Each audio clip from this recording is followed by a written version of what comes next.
반갑습니다. 이보다 조금 더 할 뿐입니다.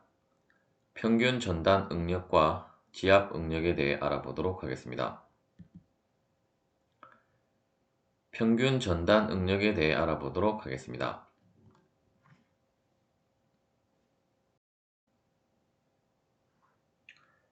다음과 같은 구조물에 있어서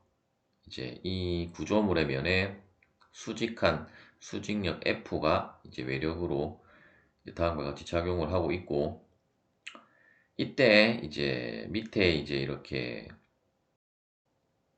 받치는 부분이 이제 BD 사이에도 이제 받치는 부분이 있다라고 하면, 그때는 이제 우리가 이 F는 압축력이 되게 되지만, 이제 이 중간에 이제 반력으로 작용하는 부분이 없기 때문에 이제 물체는 이쪽 AC가 아니라 이제 이쪽 A와 A점으로부터 시작하는 이쪽 이 면의 이 면과 이제 이 면이 이제 반력이 작용하는 부분이 되게 되어서, 이제 다시 이 부분을 따로 떼서 이제 그림을 그려보면 다음과 같이 우리가 힘들을 도시를 할 수 있고, 이제 이러한 자유물체도는 우리가 재료역학에 있어서는 실제로 이제 파단된 부분이 아니라 항상 우리가 재료역학에서는 변형전의 형상에 대한 평형 방정식을 우리가 고려를 하기 때문에, 이때의 이 자유물체도 상에 있어서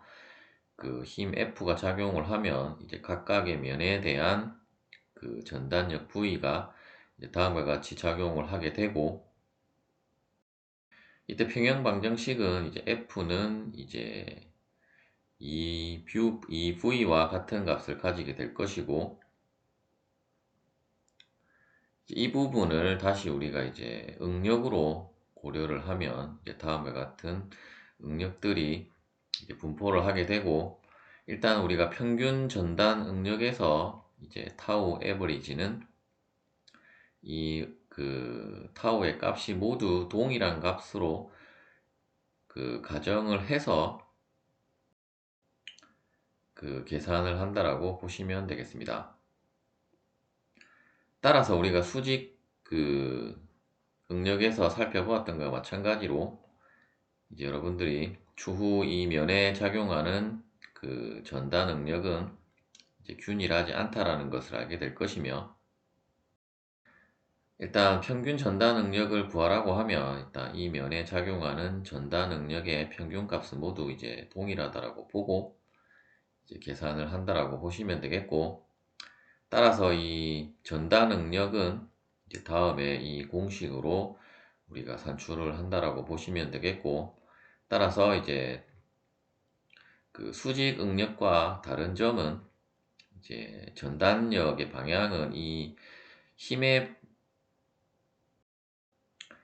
힘의 방향에 평행한 면이 이제 궁극적으로는 파단이 되는 면이 되기 때문에, 우리가 이제 항상 이 A는 우리가 파단 면적 혹은 이제 파괴되는 면적을 기준으로 하기 때문에,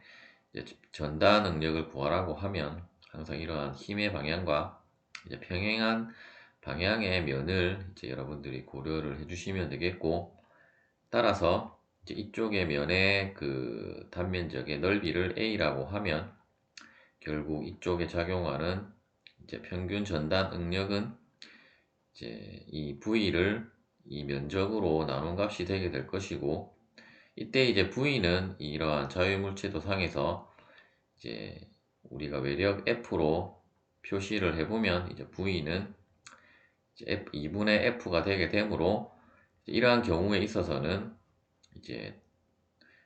외력 F로 우리가 다시 표시를 하면 이제 V에 2분의 F를 대입을 하면 결국 평균 전단 응력의 값은 이제 2A분의 이제 F로 우리가 평균 전단 응력을 이제 산출을 할 수가 있을 것입니다. 그런데 이제 다음에 아래쪽의 그림과 같이 이제 이쪽 부분에 대해서 이러한 식으로 힘이 작용을 하고 있다라고 하면, 일단 우리가 평형 방정식에 의해서 P'도 결국은 P와 같은 값을 가지게 될 것임을 알 수 있고, 따라서 이제 C 부분을 우리가 단면에서 보면 이제 이쪽 부분에 그 전단력 V는 이제 P와 같은 값을 가지게 되고, 따라서 이제 이 경우에 있어서의 평균 전단 응력 타우 에버리지는 이제 A분의 P로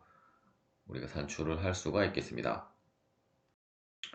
이제 이 부분에 대한 것은 이제 다음 슬라이드에서 이제 싱글 쉐어와 그 더블 쉐어에 대한 개념을 통해서 다시 한번 살펴보도록 하겠습니다. 전단 응력의 평형에 대해 알아보도록 하겠습니다. 다음과 같은 우리가 어떤 미소 엘리먼트에 대해서 이제 이쪽 부분의 길이를 델타 Z, 이쪽 길이는 델타 Y, 이쪽 길이를 델타 X라고 하게 되면 이쪽 부분에 작용하는 그 전단력을 타우 YZ, 이쪽은 타우 ZY, 그리고 이쪽은 타우 프라임 YZ, 그리고 아랫면에 작용하는 전단 응력을 타우 프라임 ZY라고 하게 되면 우리가 이제 결국 힘은 이제 응력 곱하기 면적이기 때문에 이제 위쪽에 작용하는 힘은 이제 타우 ZY 델타 X 델타 Y가 되게 되고, 이제 그러한 식으로 이제 힘을 이렇게 도시한 것을 이제 프리바디 다이아그램이라고 하게 되면, 먼저 일단 이쪽 부분에 우리가 타우 ZY라는 전단 응력이 작용하고 있다고 하면 우리가 항상 재료역학의 가정에 의해서 평형 상태에 있어야 하기 때문에 이제 이쪽 면에 그 타우 ZY에 해당되는 이 힘에 대한 이제 동일한 힘이 아랫면에도 작용을 해야 일단 이 그 물체는 평형 상태에 있게 될 것이고, 마찬가지로 이제 이쪽 부분에 힘이 없다라고 하면 이 두 힘에 의해서 이제 이렇게 회전을 하게 될 것인데, 이제 그 회전을 막기 위해서 이제 이쪽 방향에 그 힘들이 이러한 식으로 이제 분포를 하고 있다라고 보시면 되겠습니다. 이때 이제 시그마 FY는 제로라는 평형 방정식에 의해서 일단 이 부분은 뭐 스트레스, 뭐 에어리어, 즉 이제 스트레스와 에어리어를 곱하면 이제 힘이 된다는 것을 나타낸 것이 되겠고, 일단 이쪽 부분에 힘을 이제 다음과 같이 표시를 하면 이제 아래쪽은 이제 반대 방향이기 때문에 이제 마이너스 이러한 힘이 되게 될 것이고,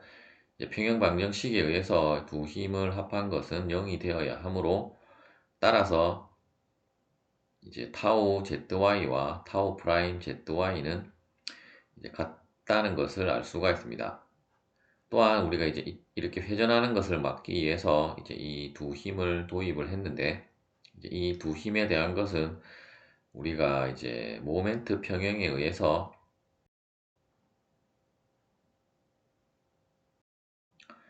일단 X축에 대한 모멘트를 우리가 고려를 해보면,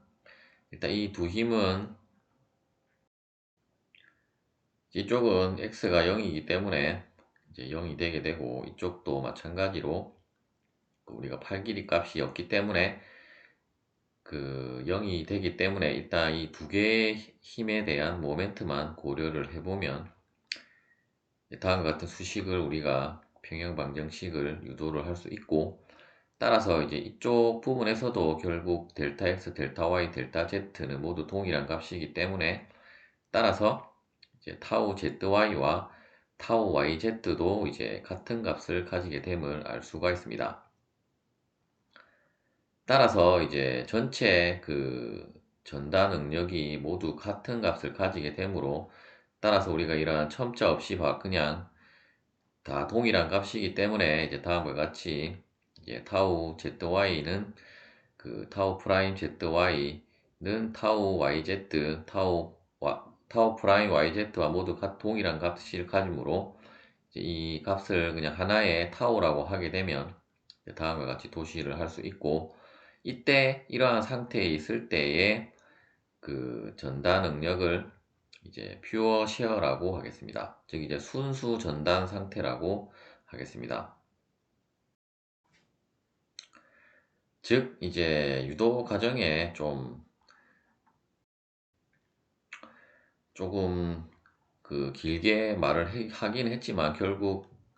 이제 최종적으로 여러분들이 알아야 될 것은 이제 이러한 식으로 평형 상태에 있는 그 전단 능력을 도시를 하는 것은 항상 이제 이러한 방향이 있으면 반대쪽도 이러한 방향이 있어야 되고, 이제 회전을 막기 위해서 이제 이러한 식으로 이제 전단 능력을 이제 도시를 해야 평형 상태에 있다라는 점을 이제 여러분들이 알고 있으면 되겠습니다. 또한 이러한 전단 능력도 우리가 부호가 있을 수 있는데, 이러한 식으로 이제 위쪽의 부분이 이제 이렇게 시계 방향으로 회전하는 것을 막는 이러한 식으로 도시된 것을 이제 플러스 전단 능력이라고 하게 되고, 이제 반대쪽으로 된 것은 이제 마이너스 전단 능력이라고 보시면 되겠습니다. 부호에 대한 것은 이제 우리가 트랜스포메이션을 다룰 때 다시 한번 나오기 때문에 이제 그러한 것이 있다라는 정도만 알고, 지금은 이제 그러한 것이 있다는 것 정도만 알고 있어도 되겠습니다. 싱글 쉐어와 더블 쉐어에 대해 알아보도록 하겠습니다. 먼저 이제 첫 번째 상황은 이제 이러한 볼트에 이제 플레이트가 이렇게 두 개가 맞대어져 있고, 이제 이 두 플레이트를 이제 볼트로 조였을 때, 이때 이제 이 플레이트에 다음과 같은 힘이 작용을 하게 되면, 이제 이 볼트를 따로 떼서 보면 이제 볼트에는 다음과 같이 이제 힘이 작용을 하고 있고, 이때 이제 평형 상태라고 하면 이제 F와 F'은 같은 값을 가지게 되고, 따라서 이제 E와 E'이라고 하는 이쪽 부분을 단면에서 살펴봤을 때 이제 전단력은 이제 P로 우리가 생각을 해볼 수 있고, 이 P는 이제 F와 같은 값을 가지게 되므로 이러한 경우에 있어서는 이제 하나의 전단 능력이 아니라 전단력이 나타나기 때문에 이제 싱글 쉐어라고 하게 되고, 이때의 이제 평균은 전단 능력 타우 에버리지는 A분의 P는 결국 A분의 F가 되겠습니다. 두 번째 더블 쉐어의 경우에 있어서는 다음과 같이 이제 볼트로 보면 이제 세 개의 플레이트가 이제 작용을 하고 있다라고 보시면 되겠고, 따라서 이제 이 중간 부분에 플레이트에 이런 힘 F가 작용을 하게 되면 다시 이제 이쪽 볼트 하나만 이제 그림상에서는 이제 HJ 볼트를 이제 따로 떼서 보면 이 중간 플레이트에 의해서 이제 힘 F가 이쪽 부분에 작용을 하게 될 것이고, 또한 이쪽 이 두 플레이트에 대해서 이 힘 F에 대해서 이제 다음과 같이 FC와 FD가 작용을 하게 되므로, 일단 이쪽 외력에 대한 평형 방정식에 의해서 결국 F는 이제 FC 플러스 FD가 되게 될 것이고, 결국 FC와 FD가 동일한 힘이라고 하면 결국 이 FC는 2분의 F, FD도 2분의 F가 되게 될 것이고, 다시 이 부분을 우리가 단면을 해서 다시 살펴보면 이쪽 단면에는 이제 P가 작용을 하는데, 이 P는 FC와 같고 결국 FC는 2분의 F와 같기 때문에 이제 이쪽은 2분의 F가 되게 되고, 이쪽도 마찬가지로 이제 2분의 F가 되게 되어서 결국 이쪽 부분에 대한 평균 전단 능력은 이제 위쪽 부분의 단면에 대한 평균 전단 능력과 동일한 값을 가지게 되고, 따라서 이제 타우 평균 전단 능력 타우 에버리지는 이제 A분의 P에 의해서 결국 P가 2분의 F였기 때문에 이제 이러한 더블 쉐어에 있어서는 이제 최종적으로 2A분의 F로 우리가 평균 전단 능력을 산출을 할 수가 있겠습니다. 지압 응력에 대해 알아보도록 하겠습니다. 이제 지압 응력은 이제 베어링 응력 혹은 이제 베어링 스트레스라고도 하게 되며, 우리가 앞서 이제 이러한 그 두 개의 그 플레이트가 이 볼트에 작용하는 그 전단 응력을 우리가 살펴보았다라고 하면, 이번에는 이제 이 지압 응력이라는 것은 이제 이러한 힘 F에 의해서 이 볼트와 결합되어지는 플레이트에 작용하는 응력이 이제 베어링 스트레스라고 할 수가 있겠습니다. 따라서 이제 볼트에 대한 우리가 전단 응력이 아니라 이제 항상 이러한 그 플레이트에 작용하는 응력을 구하라고 하면, 이제 그때의 응력은 이제 지압 응력이라고 할 수 있겠고, 이 지압 응력을 구하는 이제 공식은 일단 다음의 공식으로 우리가 정의를 할 수 있는데, 일단 말 그대로 지압 응력이라는 그 용어에서도 알 수 있지만, 이렇게 당김에 의해서 이제 플레이트에는 이제 어떤 그 압축이 아니라 이제 압력이 그 이 볼트에 의해서 이제 작용을 하게 될 것이고, 따라서 이제 그 작용하는 면을 우리가 살펴보면 이제 다음과 같은 이러한 면에 어떤 압력이 작용을 하게 될 것인데, 그때 이제 그 압력을 이제 이 그 반쪽 부분에 대한 그 면적을 곱해주면 이제 그 값이 결국은 이제 P가 되게 되고, 또한 이 P는 우리가 이 경우에 있어서는 이제 F와 동일한 값을 가지게 됨을 우리가 앞서 그 싱글 쉐어에서 살펴보았기 때문에, 일단 P는 2분의 F가 되게 됨을 알 수 있고, 따라서 이제 이 파단 면적은 우리가 이 그 반쪽 원기둥의 건널비가 아니라 이제 이러한 그 볼트의 그 투영 면적으로 우리가 계산을 한다라고 보시면 되겠습니다. 따라서 이제 우리가 지압 응력은 그 앞서 우리가 전단 응력과 다르게 이제 우리가 압축 응력의 일종이라고 보고, 따라서 이제 시그마 B로 표기를 하게 되고, 시그마 B는 이제 A분의 P로 이제 우리가 볼 수 있으며, 이때 A는 이 볼트 부분에 대한 투영 면적으로 봐서, 따라서 이제 투영 면적은 일단 이 볼트의 지름이 D라고 하면 이쪽 부분의 폭은 D가 되게 될 것이고, 이 플레이트의 두께를 T라고 하면 이제 결국 우리가 그, 그 응력에 대한 그 면적은 이제 투영 면적으로 계산을 해서 이제 T 곱하기 D가 되게 되고, 이제 외력은 그대로 이제 P로 해서 이제 시그마 B는 이제 TD분의 P로 우리가 지압 응력을 정의를 할 수가 있겠습니다. 예제를 풀어보도록 하겠습니다.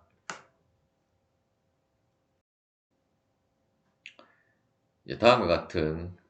그 구조물에 있어서 이제 여러분들이 이제 이러한 구조물은 이제 여러분들이 그 트러스 구조에서 이제 많이 다루었던 구조가 되겠고, 일단 이쪽 부분에 그 핀 서포트 부분의 반력을 구하는 것은 이제 생략을 하도록 하겠습니다. 일단 반력에 의해서 이제 이쪽 부재력을 우리가 구해보면, 이제 FAB에 대한 그 부재력은 40kN이라고, 그 40kN의 이제 압축력이 작용을 하고 있고, 이제 BC 부분에는 이제 50kN의 인장력이 작용을 하고 있다라고 했을 때, 일단 그 예제에서는 이쪽 A 부분에 대한 그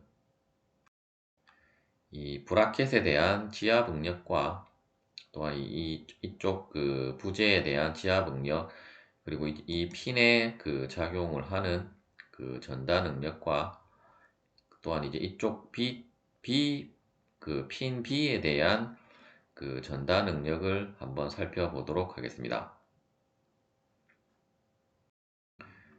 먼저 이제 A 부분에 대한 우리가 부재력을 도시를 해보면 이제 다음과 같이 이쪽 압축력이 작용을 하고 있기 때문에 이쪽 부분을 단면을 해서 다음과 같이 40kN이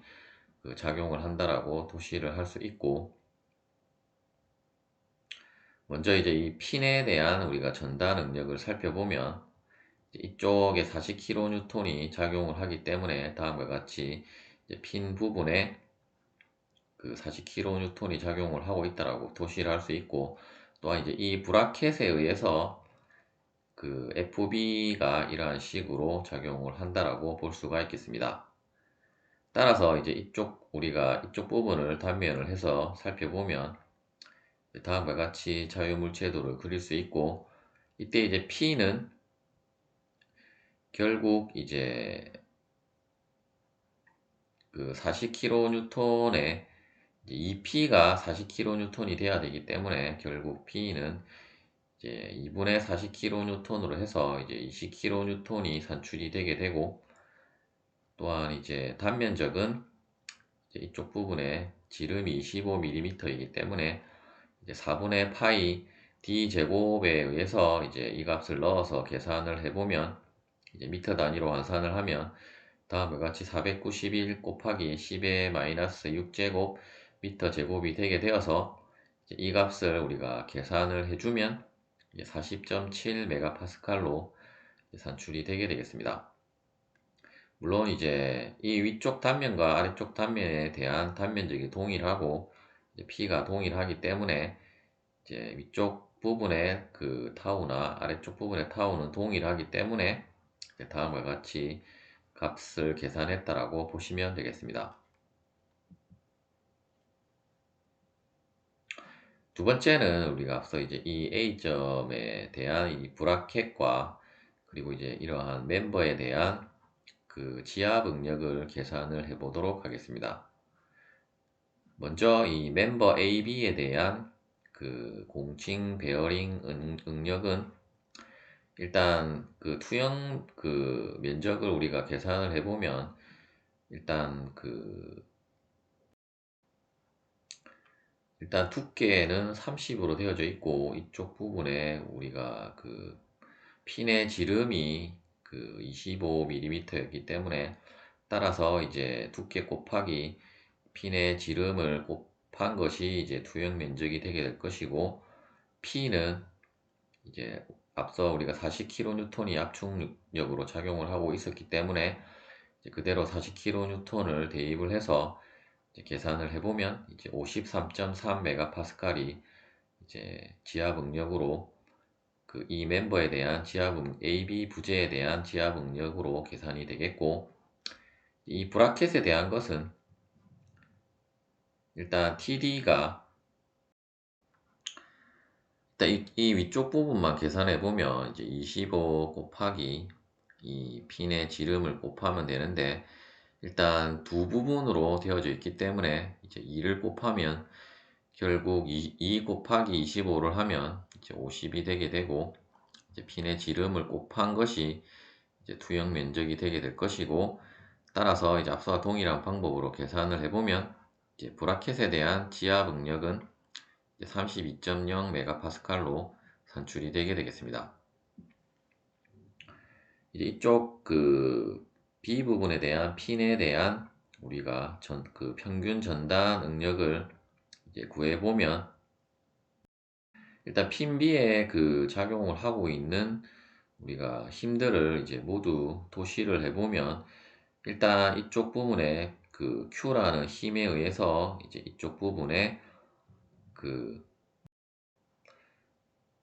2분의 1Q로 이제 15kN이 이 양쪽 부분에 작용을 하고 있을 것이고, 일단 방향은 이제 우리가 전단 응력을 계산할 때는 여러분들이 정확하게 방향까지는 고려를 할 필요는 없습니다. 따라서 일단 이쪽 핀에 대한 지점만 정확하게 도시를 해주면 되겠고, 일단 아랫부분으로 작용을 하고 있기 때문에 이런 식으로 도시를 해주시면 되겠고, 또한 이쪽 이 멤버에 의해서 이제 AB 부재에 의한 그 힘이 일단 40kN이 압축력이 작용을 하고 있었기 때문에 이 두 부분으로 나누면 이제 20kN이 이쪽 부분에 작용을 하고 있고, 이제 이 가운데 부분은 이 위쪽 그 BC 부재에 대한 부재력이기 때문에 이 부재력이 우리가 50kN이라고 그 앞서 이제 산출이 되었기 때문에 이제 50kN이 되게 되고, 이때 이제 평균 전다 능력을 구하라고 하면 이 힘을 모두 더하는 것이 아니라 이 힘 중에 가장 큰 값을 일단 외력을 먼저 우리가 산출을 해보면, 일단 GH 구간에 작용을 하고 있는 이제 FBC가 50kN이 작용을 하고 있으므로 일단 이 힘에 대한 우리가 그 전다 능력을 구하면 되겠고, 따라서 이제 이 부분을 이제 단면을 해보면 이제 두 부분으로 단면을 할 수 있을 것이고, 따라서 그때 나오는 전단력은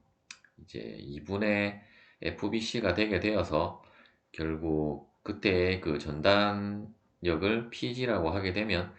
이제 2분의 그 50kN은 25kN이 되게 되고, 일단 단면적은 이제 모두 동일하기 때문에 이제 핀에 대한 단면적은 이쪽도 마찬가지로 이제 25mm이기 때문에 그 4분의 파이 D 제곱에 의해서 이제 계산을 해보면 이제 다음의 값이 나오게 되고, 따라서 이제 이 값을 계산을 해보면 이제 50.9 메가파스칼로 그 평균 전다 능력이 산출이 되게 되겠습니다.